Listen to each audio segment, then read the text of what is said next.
Donald Trump was losing it as massive protests spontaneously broke out in front of Trump Tower in New York City, demanding that Donald Trump be impeached.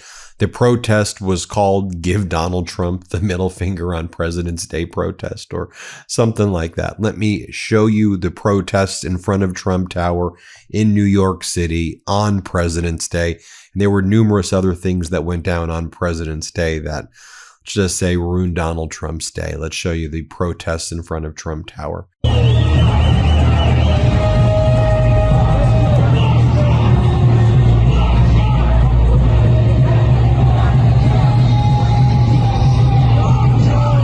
Now, on President's Day, we also learned that there was likely 50 terabytes of additional Epstein files that are still being covered up by the Trump regime, not simply 3 million documents that they're refusing to produce. They probably to date have only produced about 2% of the Epstein files. And just take a look at the Trump officials or people very close to Donald Trump who are on these Epstein files in very serious and significant ways. Donald Trump, Melania Trump Lutnick, John Felon, the Secretary of the Navy, Paolo Zampoli, one of Donald Trump's diplomats. He introduced Melania to Donald Trump. RFK Jr., Kevin Warsh, the new Fed chair nominee, Dr. Oz, who invited Epstein to a Valentine's Day party, Elon Musk, Steve Bannon, Alex Acosta, Bill Barr, Brett Ratner, and there are more. While all this was going on, you have the Trump regime trying to distract. Donald Trump was out there having his proxies sell God Bless America Trump Bibles on state regime media. You can't make this stuff up. They had Lee Greenwood out there doing that. Here, play this clip. Lee Greenwood, thank you so much, sir. I wanted to make sure you understand that I have this Bible. This is God Bless USA Bible, talking about my song. Mm-hmm. And this is something everybody needs in their home. GodBlessUSABible.com. You can get one of these for Easter. Give it as a gift. I have one for all of you. Thank you. Thank you. Sweet of you. You have such a beautiful heart. Thank you so much, Lee, for what you do. Thank you. They're selling Trump Bibles on state regime media. I can't even believe that's a sentence that I'm saying. At the same time, the Oval Office is ground zero for the cabal that is the Epstein class. But Donald Trump, when he was heading back on Air Force One last night from Palm Beach, from Mar-a-Lago, which is one of the main sites where a lot of the sex trafficking took place, or at least that of Virginia Giuffre, underage girl who sex trafficked from Mar-a-Lago by Epstein. By the way, Mar-a-Lago brought its spa to Epstein's home 1.5 miles or 2 miles away in Palm Beach. One of the things that we learned as well, and Trump and Epstein would have events together, just them two, and they would invite the girls over to Mar-a-Lago. I've done many a video on this, so I don't need to rehash it here. But on Air Force One, Donald Trump was saying that the Epstein files that clearly don't exonerate him, and in my opinion, do the exact opposite.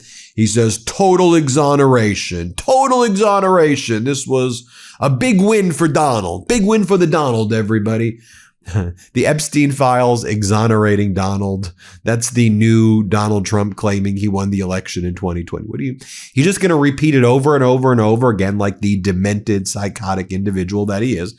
And it's important that we don't just get jaded by it and be like, no, you're implicated, okay? And let's just set aside the files for a moment. Donald Trump's on audio bragging about sexually assaulting women. Donald Trump's on audio saying he inspects girls from his beauty pageants naked because when you are the head of the pageant, you get to do it. He says he grabs women by their vaginas because when you're rich, they let you do it. He's bragging about sexually assaulting women. And he says to high school students that he spoke in front of that it's locker room talk and it's courageous to say these things. He's a sicko. These are all sickos, these people. I don't know how else to describe it.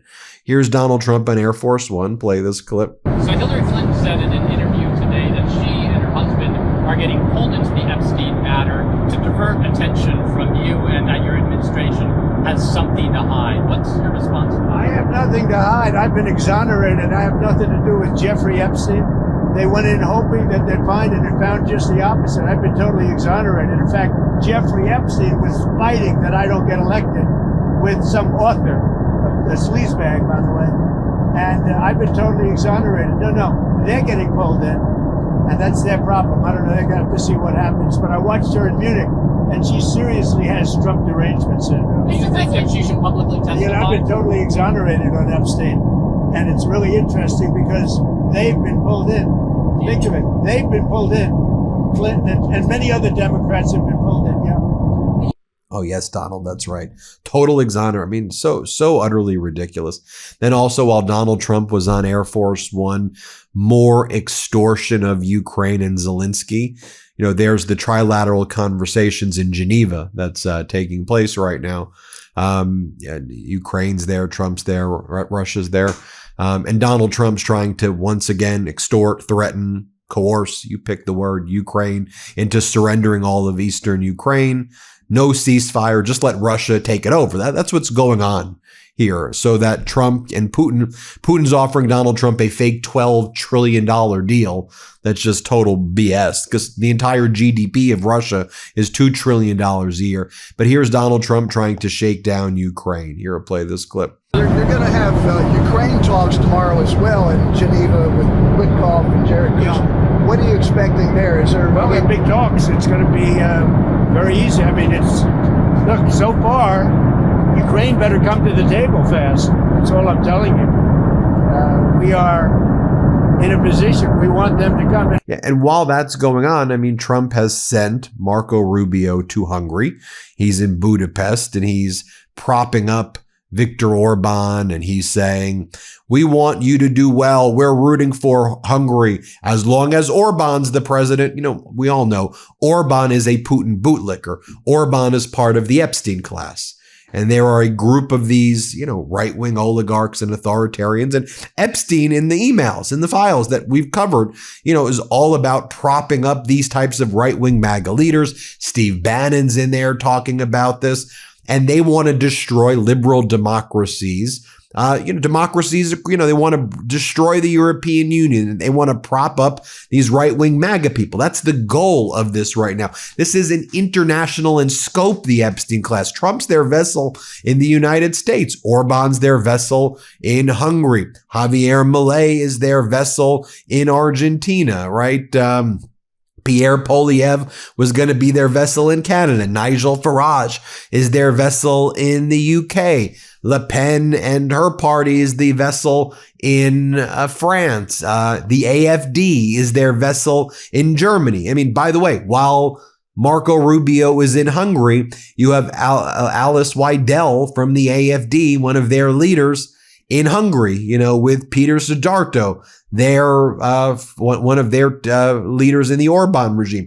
They're all there. This is a coordinated effort of right-wing fascist Epstein class people, cabal, trying to shut down democracy, to destroy democracies, and then steal from people in the chaos, rip their money while engaging in all this horrific conduct. So here's what Rubio said when he's there. Let's play this clip. We want you to continue because we want this economy to prosper. We want this country to do well. It's in our national interest, especially as long as you're the prime minister and the leader of this country. It's in our national interest that Hungary be successful. It helps America, and obviously it helps you. Here's Rubio again saying, I can tell you, Viktor Orban, our president loves you. We stand by your side. And by the way, Orban gets all of his oil from Russia. So remember when Donald Trump was like, if you get your oil from Russia, you get sanctioned. Oh, okay. Remember Donald Trump's like, I've stopped India from getting their oil from Russia. No, you didn't. No one believes anything you say. You're just full of crap. Everything you say is a lie. You're a pedo protector. You're disgusting. It's all a lie. It's all a farce. You're a fraud. You're a felon. You're a sexual abuser. You're a bankrupter. Your whole life has been being a freaking loser. And I guess you have one talent is you can con people into freaking voting for this ridiculous stuff, but you're utterly exposed right now. Everyone knows what you're doing. Anyway, here's play Rubio again. It is the kind of thing that I think, for example, I can say to you with confidence that President Trump is deeply committed to your success because your success is our success. because this relationship we have here in Central Europe through you is so essential and vital for our national interests. Going through some additional facts. I'll talk about this in some of the morning videos I'm going to be making today.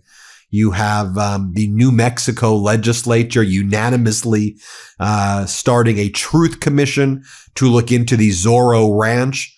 It's the ranch that Epstein bought in 1993. Actually bought it from a former governor of New Mexico. Epstein lived in that ranch until the time he died, allegedly by suicide, which we all know at this point is likely not what went down.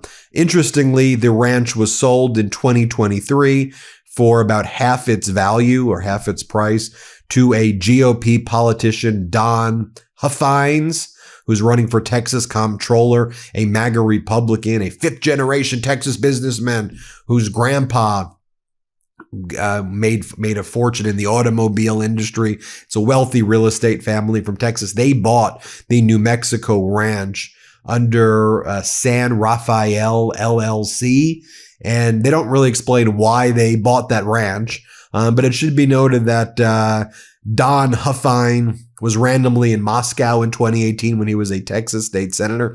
His son, Russell Huffines, currently works in the White House of Cabinet Affairs.